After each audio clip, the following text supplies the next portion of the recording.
Good morning. Welcome, welcome, welcome. All are welcome here. Whether you are new to this church or you have attended for many years, all are welcome.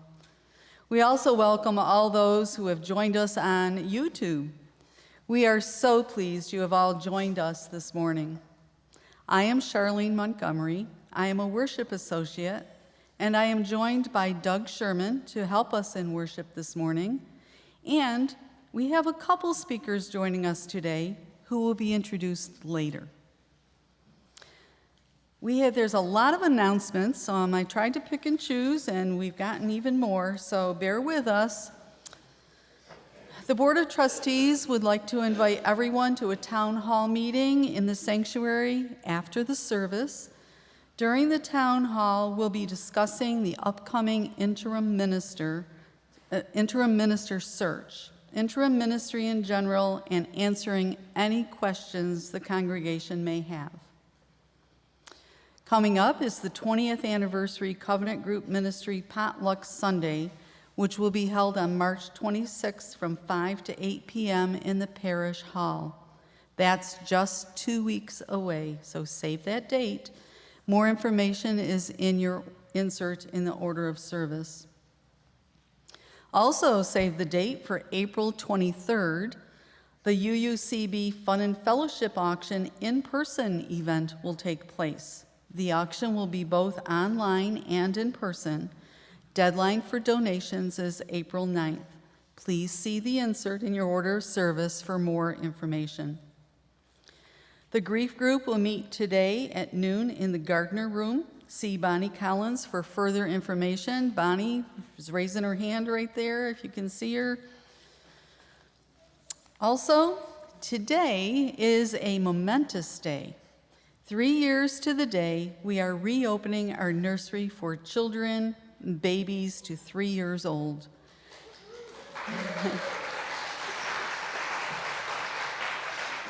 Thanks goes to the DRE, Jess Pond, who just hired our new child care coordinator, Diana Del Monte Beto. So we welcome her. I'm not sure if she's here. She's with the children. Good point.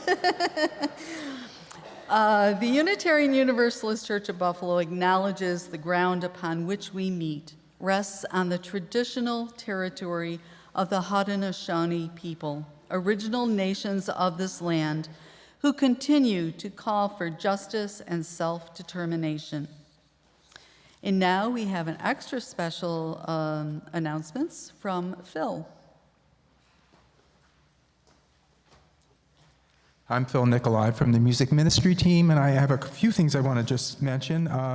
Most of you should have gotten a fundraising letter from the choir for our annual Appeal for Music Sundays, and I have to confess that I made a mistake. The form says to make the checks out to you Music Committee.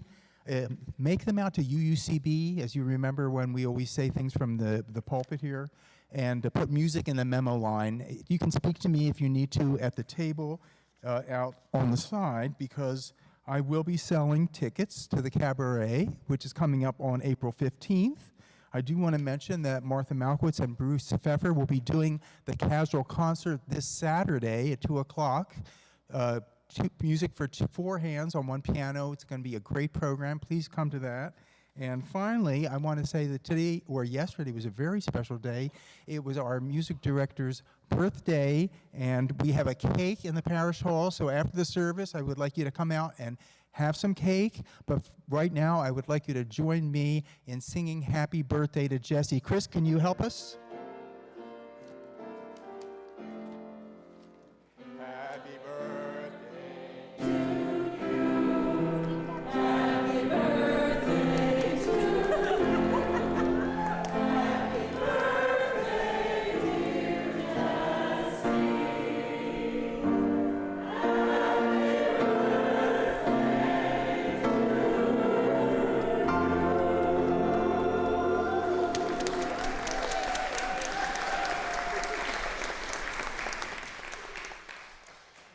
let us do the most important thing we've come to church for, and that is connection to each other.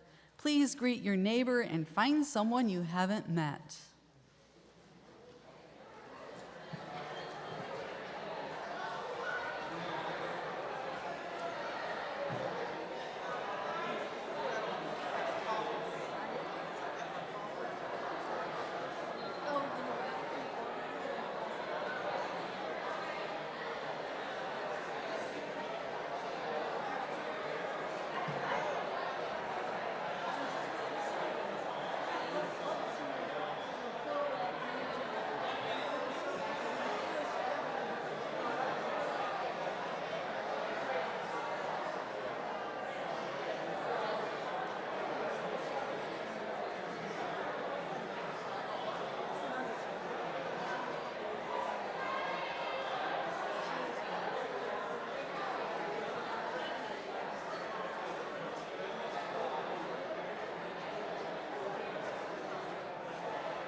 That thing's loud.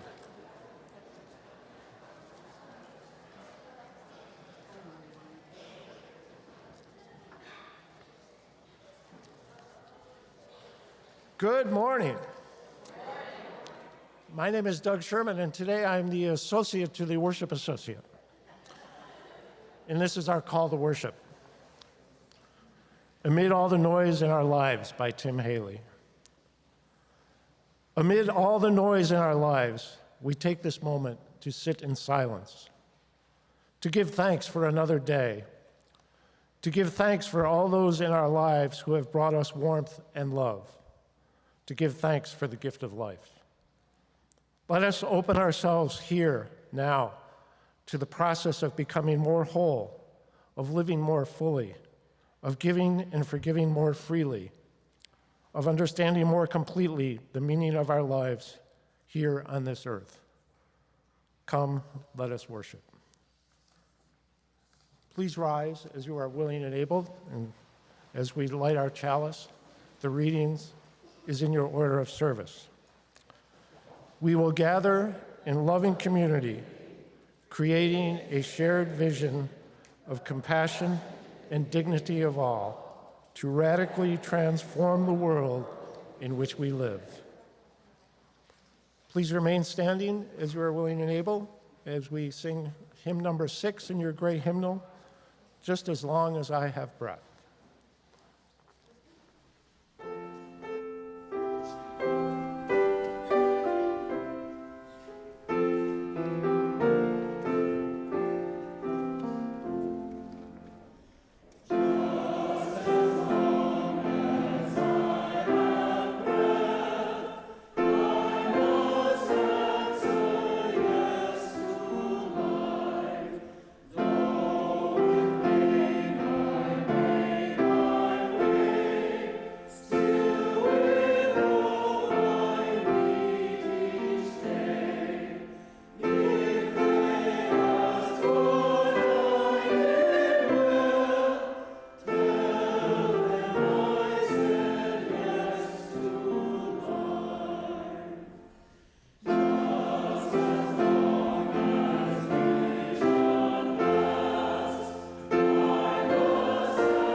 invite any children that would like to come up?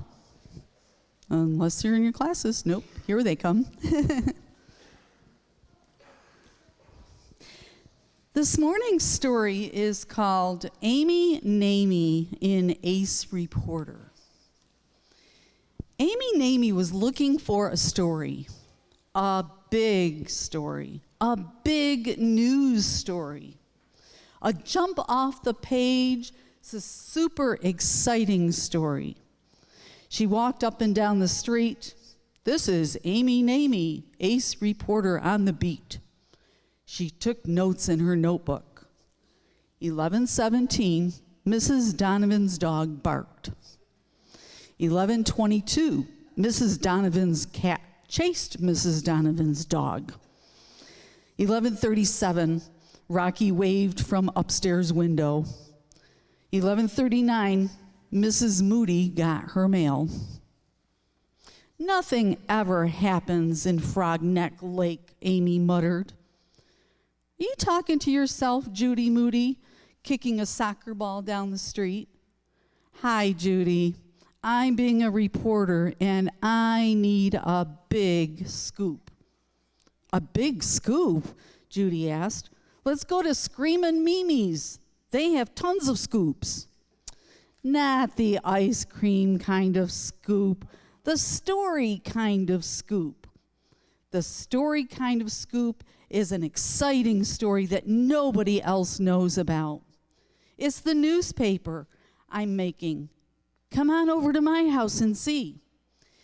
Judy and Amy kicked the ball back and forth all the way to Amy's house. When they got there, Judy followed Amy upstairs to her room, and Amy held up her newspaper. The Big Scoop, Judy read aloud. Cool name. Then Amy read the headlines to Judy. There's a new pig in town. Frank Pearl wins blue ribbon. Rocky Zhang learns new card trick. Judy Mooney does something, Amy finished. Hey, I do stuff, said Judy. I know, I'm not done yet. She pointed to a big, fat, empty space on the front page. I'm saving the best story for last. Who knows? It might include you. Amy's mom tapped on the door, and in her hands, she had a large pile of newspapers. And in those newspapers were all the stories that Amy's mom had written because she was a journalist. Wow, is that you? She asked Mrs. Namey. That's me, said Amy's mom. A few of my biggest stories. See, she pointed at the top of one page. If your story is on page 1 at the top, it's a big deal. That's called above the fold. Neato, said Judy. I need something mega exciting to put above the fold on my paper, said Amy, like this. Amy read a headline. Girl finds 5,000-year-old gum. Rare, said Judy. Amy chewed the end of her pencil. Wait a second. Maybe we could find a way old piece of gum or something. Or something, said Judy. Then I could write about it. Double rare, said Judy. There's a story out there, said Amy, and I'm going to sniff it out. I know just the place, said Judy. Let's go. Happy sniffing, said Mrs. Namey. In no time, Amy and Judy were digging up the Moody's backyard. Judy had a spoon. Amy had a bigger spoon. Shoop, shoop, shoop.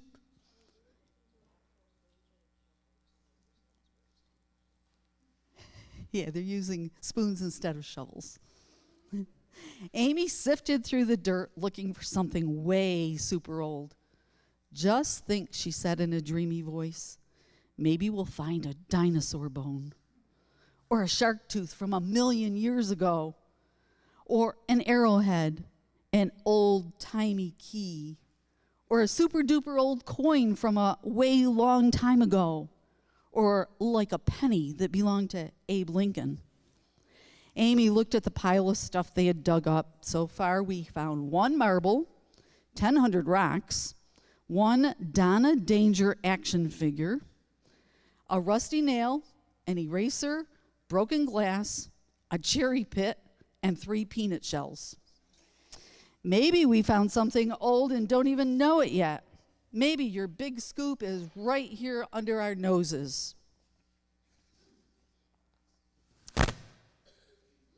Amy held up the marble. She rubbed off the dirt.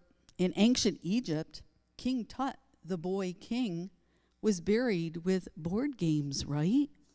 This could be King Tut's marble. Judy held up the eraser.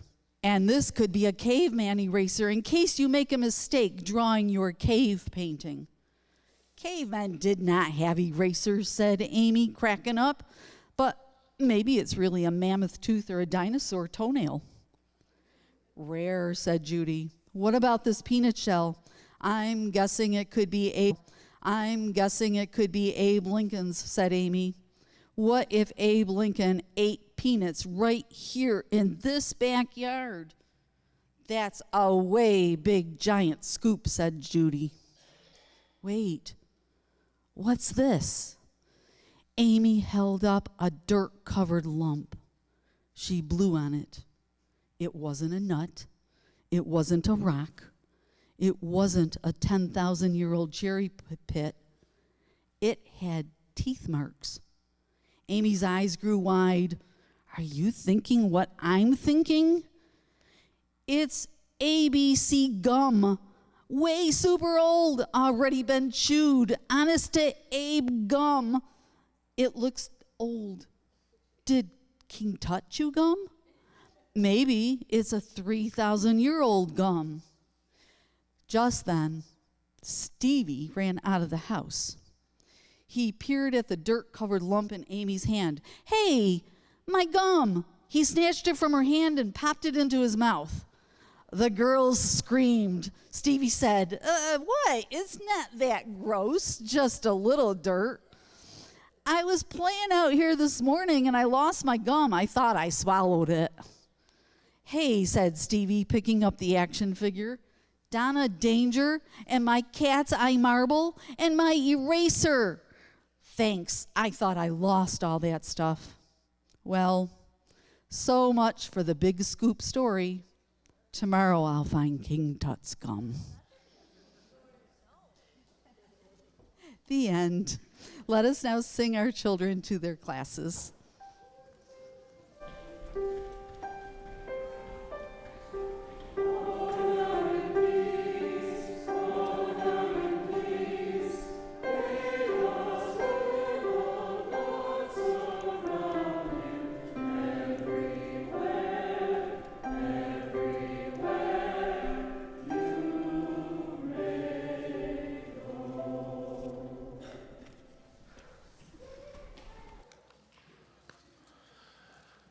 Our first reading today is The Media by Danny Nunn. Reporting the news has changed so much from the past. I cannot even remember when I heard a good news story. It started out years ago slow, but has it ever grown? I wonder how long this type of thing will last. They say that it sells, blood, guts, and all the gory. Is that really the reason, if the truth was really known? Grave diggers they are digging graves deep, showing dirty laundry in the hopes that it will never come clean, reporting the rotten no more than a scandal sheet, make an innocent person guilty so they will never sleep, twisting words so they do not sound mean, but like hungry dogs fighting over a piece of meat. Freedom of speech, a right that we should all hold dear. Freedom of the press, to inform the public, not to destroy. Journalism with integrity, the ways that it used to be. To make facts available, not every effort to smear. To read in the morning, sit and enjoy while we still have this freedom and are still free. A right that should be used, not abused, or something that government wants you to say because it is politically correct. Something that makes common sense, not cause mass hysteria, so that all can understand, not be confused. One day this right could be taken away. We cannot forget. This is what I think that we need in our media.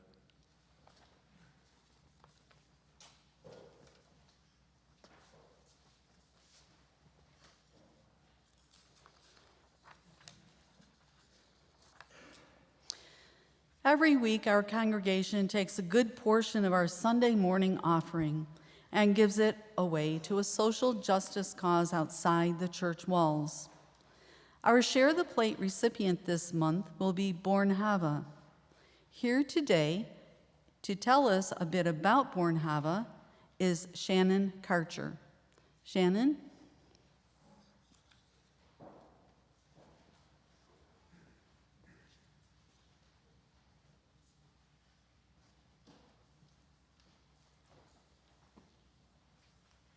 Good morning. I am Shannon Karcher. I'm the Executive Director of Born Hava, and we are a special needs preschool, so we focus just on birth to 3 students who have developmental disabilities. So we are just about approaching our 40th year in the area, and when we started, we focused mainly on students that are children that had Down syndrome. Since then, we've expanded to meet the needs of many, many more students. We do everything at the site through play. So if you're doing speech and language, we engage in play to do speech and language. If you need occupational therapy or physical therapy, we do it all within play so that we're all on the floor playing with the children, getting them to be more prepared for when they go to preschool or on to school age. So we get students from all over Western New York. We have some that come an hour away just to have services. And we are a non-for-profit, so we welcome donations. Only about 80% of our funding comes from the counties and from districts, so we definitely benefit from that. We have an auction coming up on May 13th, and so everything we do, we give right back to the families and the students, and we try to make it all-encompassing so that we are one big family at Born Hava. So thank you for inviting me here today.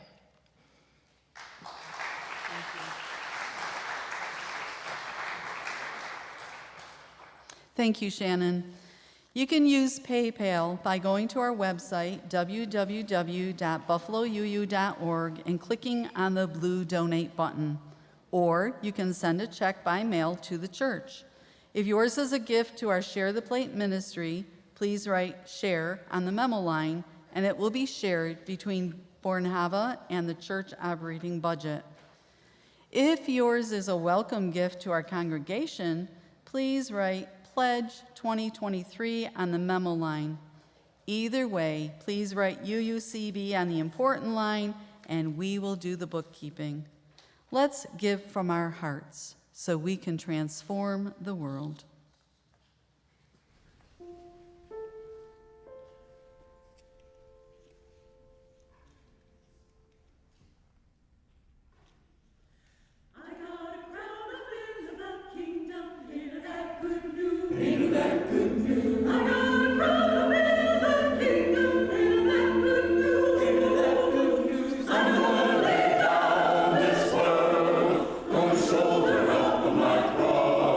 Gonna take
Let us join our hearts and minds in a quiet moment of prayer, reflection, and meditation.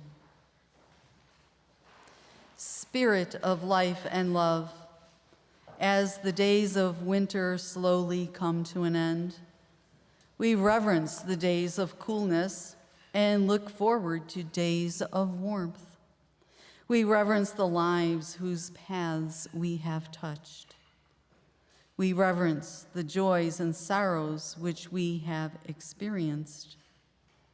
We reverence those whose lives have been forever changed by all the events in our immediate neighborhoods and those in the world. We now reverence all those who dwell in our hearts, those who are rejoicing with good experiences, those who are experiencing difficulties, those who are grieving a loss of a loved one. May we each have the courage and strength to bring us through the challenges which this world is handing to us. We pray in the names of all those known and unknown, present and absent, remembered and forgotten. And now let us share the names of all our loved ones, suffering in sorrow and celebrating in joy. Each name a breath, each breath a prayer.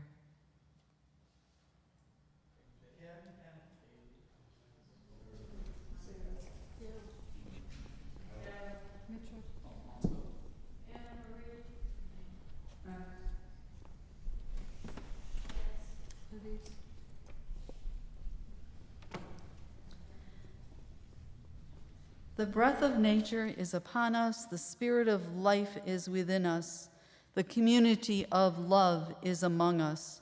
So be it, blessed be, and let the church say, Amen.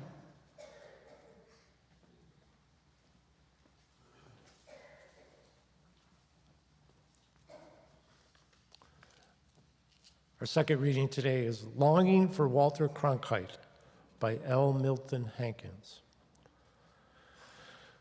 Some folks are misguided to sincerely believe that what they hear on the news is fact indeed. I hope this poem will help you, friend, to relieve that dreadful notion. For the news is suspect of being more commentary than cold, hard fact. I have found journalism rather recently bought, and I would think paid for by vested interests. Sad for the Walter Cronkites of gilded ages past. Frankly, I want to see what took place in real time. Just tell me and show me unfiltered the truth, and cut the commentary like I need explanation, for I can decide for myself what I see and hear, and I don't need a biased expert to clear the air, an expert who has an axe to grind or who sees what happened through his own filtered lenses. All these practices insult my native intelligence. For goodness sakes, I am not a naive sheeple buying every cockamamie theory down the pike. Matter of fact, I'm smarter than the biased views tutored in social media and the evening news. It boggles my mind that folks are so taken in they can't see evidence and make good decisions. Follow the conspiracy theorists and loony politicians. Take off the silly hats. Let light into your heads.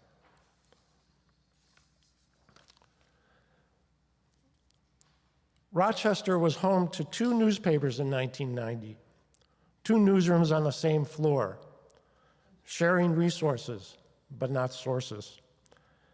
Ink on paper, news delivery was making money. Profit margins were in the double figures. The web was a marketing tool. We didn't know what it would mean in the future. Our guest speaker today is Sheila Rayam, the executive editor of the Buffalo News. God, I like saying that, executive editor of the Buffalo News. She began her tenure there in August 2022. Prior to being executive editor of the News, there, I said it again, I just have to say it, I just love it. She was the executive editor of the Observer Dispatch in Utica and the Times-Telegram in Herkimer. Sheila began her career as a clerk at the Democrat and Chronicle in Rochester in 1990, months after earning a degree in journalism from Buffalo State. Yeah, another one. Sheila was a music critic, a features reporter, a beat reporter, a hard news reporter, and a copy editor. There were more job changes over the years as the focus began to shift to the newsroom of the future. Here now to talk to us about the future of the news might hold is my friend and colleague, Sheila Rayam, executive editor of the Buffalo News.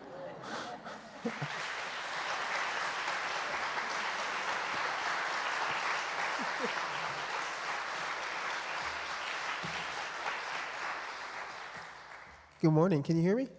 Okay. Thank you for having me. You know, I haven't been in a house of worship since before the pandemic, so this is great, though my mother would not be happy if she were here. She knew that I were in pants and sitting in the pulpit. You know, as an old school Baptist, she would really not be happy, but thank you for having me.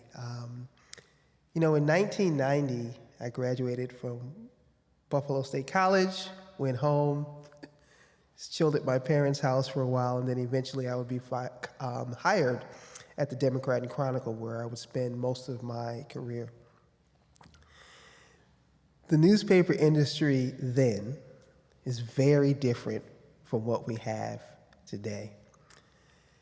And the newspaper industry and its change is a direct reflection of change in our society. As society has changed, you know, people have changed, so did the news industry. Sometimes those changes were for the better, and admittedly, sometimes those changes were for the worse. So I'm going to go backwards a little bit.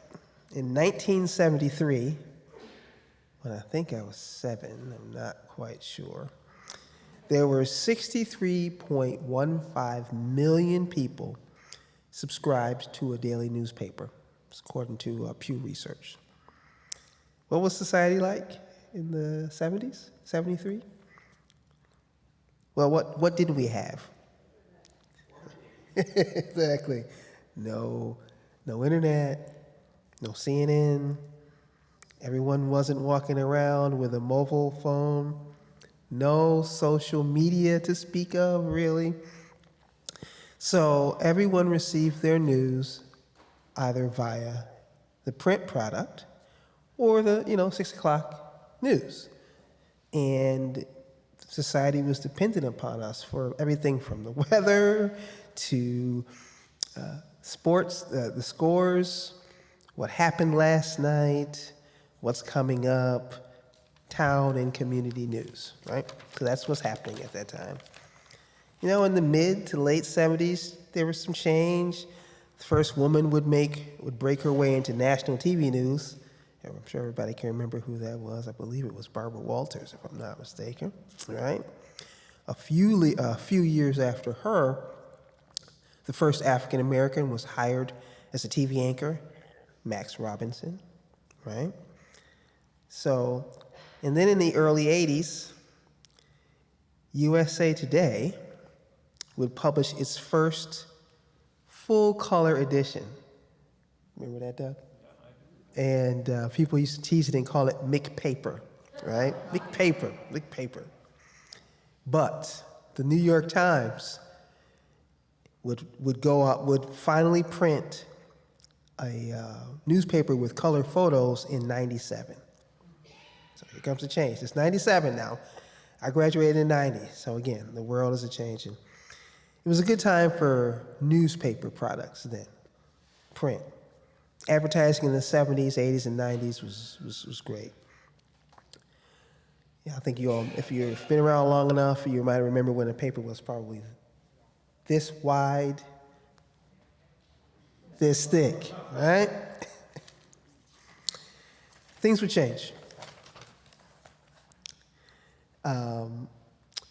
Who remembers a time when there was no internet? I can barely remember that time now. I know, right? But there was a time when there was no internet. You know, when I worked at the DNC,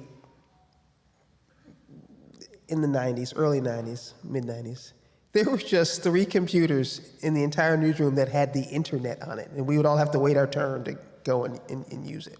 Now, this is before everybody had it in their households. Newspapers had no idea what the internet would mean for society or our business. None. You know, eventually, more people would have access to the internet. Technology would evolve, making it easier for people to go online. Good old dial-up, AOL, whatever. I don't know if anyone remembers People PC. That's how you could get a PC. I am really dating myself right now. I'm old. You know, and then meanwhile, in the television world, CNN is buzzing, and it's kicking off the 24-hour news cycle. So now you have growth of the internet, growth of technology, the 24-hour news cycle. And as all of this was happening, newspapers were slow to understand the impact of what was going on. Doug reminded me of this earlier. At the Democrat and Chronicle, our first website was actually run by the marketing department, right? Mid-90s. Not the newsroom, the marketing department. That just tells you how we just didn't get it. And I remember the conversations we had eventually about the website. Someone would say, well, we don't want to scoop ourselves, so we'll just put a few things out for free. And I want you to remember this, for free, right? We would just throw it up there. I mean, eventually more newsrooms would create websites. But it was a slow process, and the whole paywall process didn't start for quite some time. Also keep in mind this one very important thing that began in, I think, 95, Craigslist. Remember Craigslist? You know, newspapers were funded back then mainly by advertising, not circulation, advertising. And classified ads were how newspapers made a lot of its money.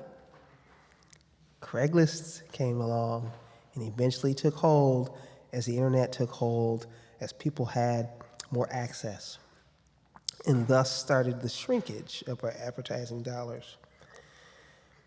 Things were still good in the early 2000s. I don't know if you all remember 2008, a recession hit, and that hit newspapers as well.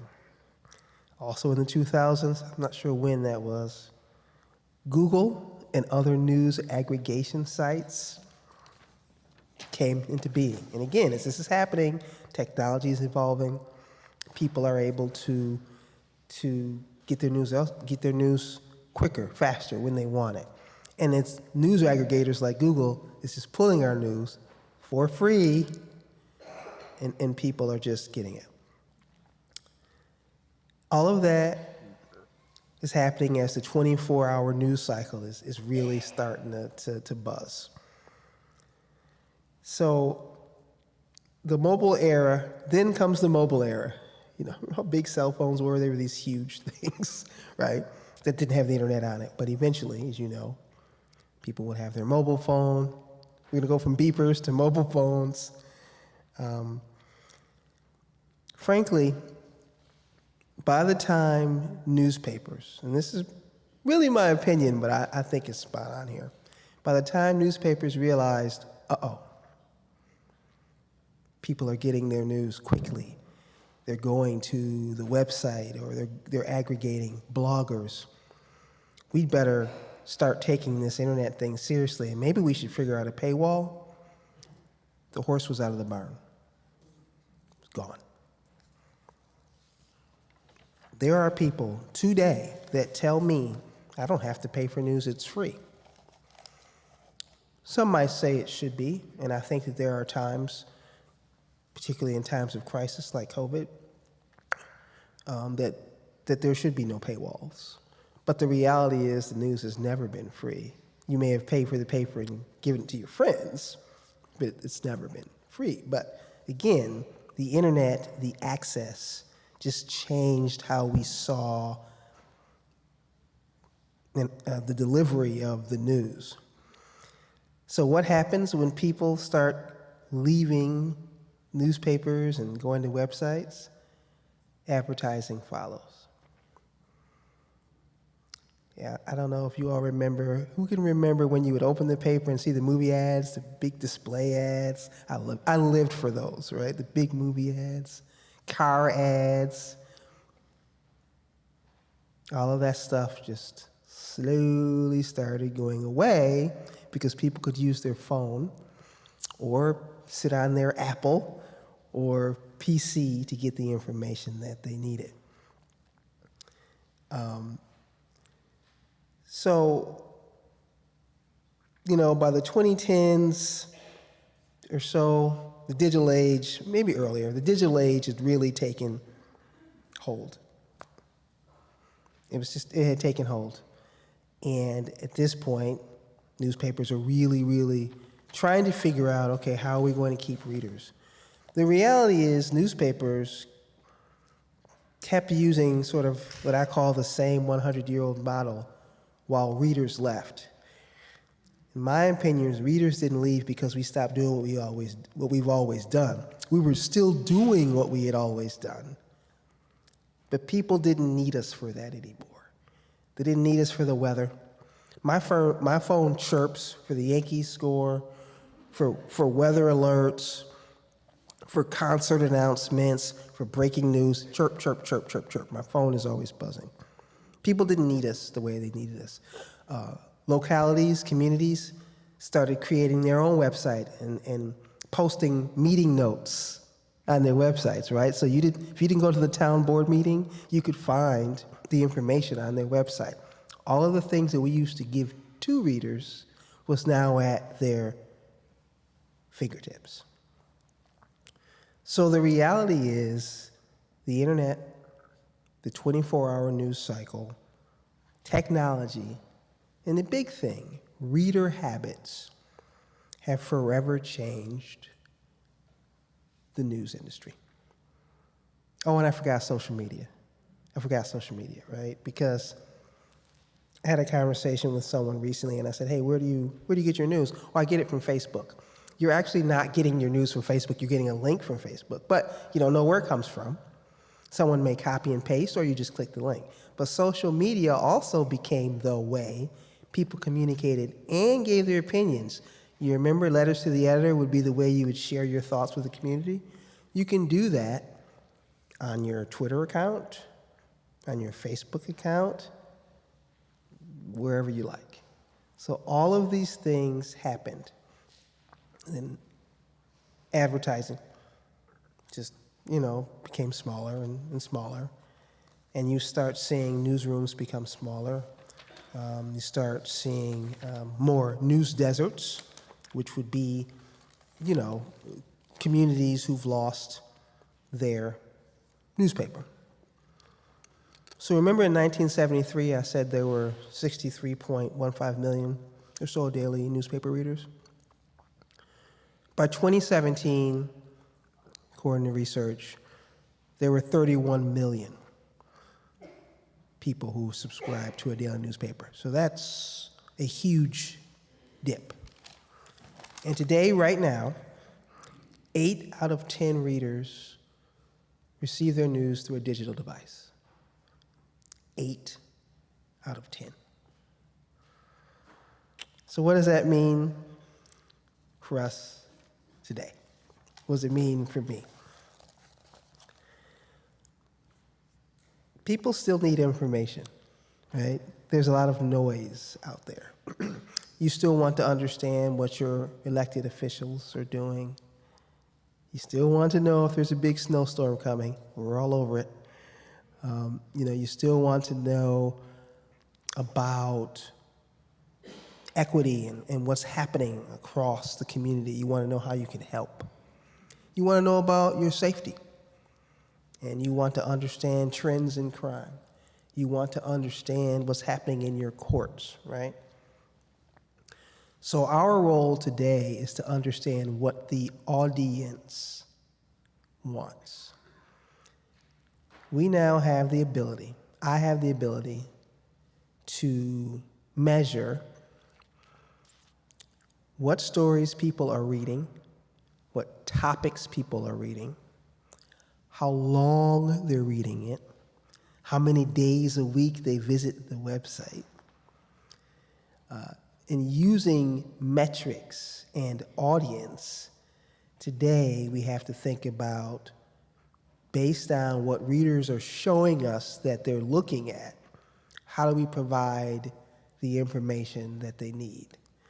I wake up every day and think our goal is to answer one key question for everyone who's searching, maybe two, right? It used to be we would just write about what the police said, write about what the mayor said, write about what the town board said, maybe find a nice community story. And all of that stuff, by the way, is still important, but readers are more sophisticated. I'll take that back. Readers have so many options now that we can't afford to regurgitate the same old thing that everybody else is saying. We have to give you unique content. And to do that, we have to understand who our readers are. I scan census data, demographics. I understand who's reading us. I know who our subscribers are. I know where we don't have any subscribers. And then I know their demographic traits. And all of that, I use all of that every day to figure out how I can help our newsroom best serve readers. It is no secret that the newspaper industry has been struggling. I'm sure you've read about it. You see newspapers across the country that are shrinking. Major companies have filed for bankruptcy. You know, I came from Gannett, and Gannett and Gatehouse merged. That's the nice way to say it. The real reality is Gatehouse purchased Gannett, which at that time was the biggest newspaper in the country. And newspapers are continuing to try to figure out how to serve readers but also find revenue streams, because the reality is print advertising and the amount that it brought in right now is not being mirrored by digital advertising. Though today, circulation, readers are what support newspapers, whereas back in the day, advertising did. So today, the industry continues to try to figure out how to share the news, how to use technology to reach you, how to not only gain readers, but keep the ones that they have. It's an incredible mix. But the reality is our industry is a reflection of our society. People are trying to figure out their lives every day. They're trying to find out where to get great information, who to trust. They want their news now. And so we have to understand who today's readers are. And every day we're trying to figure that out. So the news industry, it keeps on a-changing. It's not going to stop a-changing. I firmly believe that print newspaper continues to have a place in society, and I don't think they're going anywhere anytime soon. It is possible that by the time I retire, there may be fewer print newspapers. Very possible. But I think the reality is, as long as there are government officials that we need to hold accountable, people who need to understand their health, their safety, who have questions, there will always be a place for journalism. We just have to figure out how to reach you, today's readers. And the 90s were a great time for newspapers. It's a great time. Oh, there's a bird. It's a great time now, but it's a different time now. And I've watched the industry change a lot, but I feel like we are well positioned to continue to inform you. But it'll look really different because the times are changing and they're going to keep on changing. Thank you so much. I appreciate you.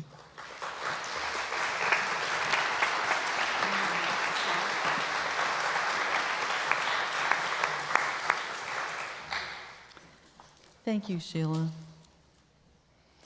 Please join us in our hymn, number 184, Be Ye Lamps Unto Yourself. Please rise as you are willing and able.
Please join in the extinguishing of the chalice. The words are in your order of service.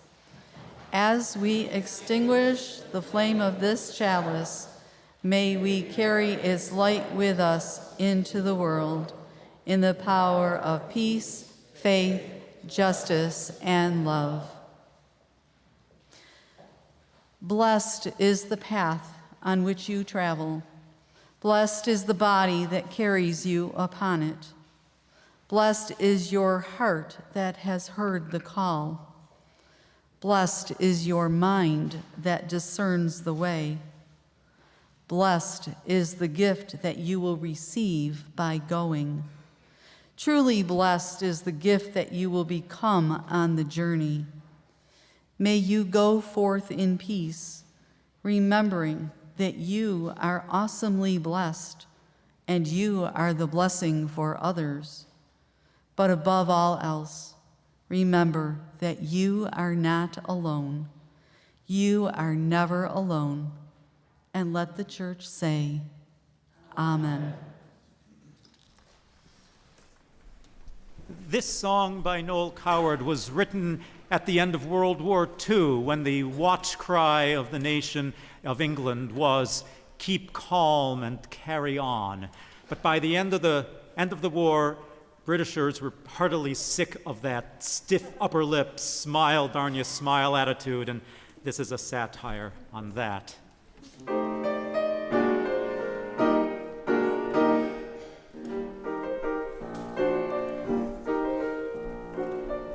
We are told very loudly and often to lift up our hearts. We are told that good humor will soften fate's cruelest darts.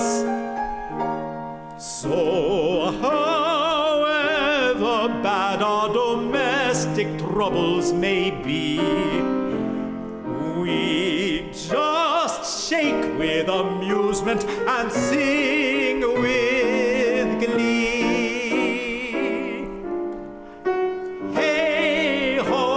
Mom's had those pains again, Granny's in bed with those varicose veins again. Everyone's gay because dear cousin Florrie was run down on Saturday night by a we're so glad.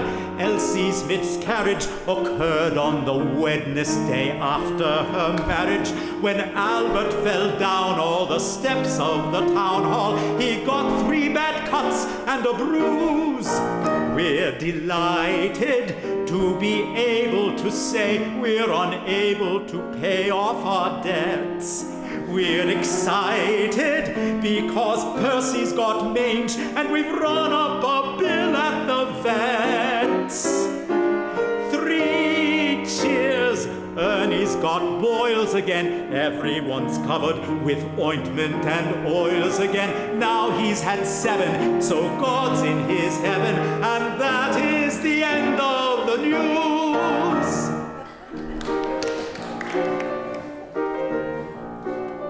We are told that it's dismal and dreary to air our despairs.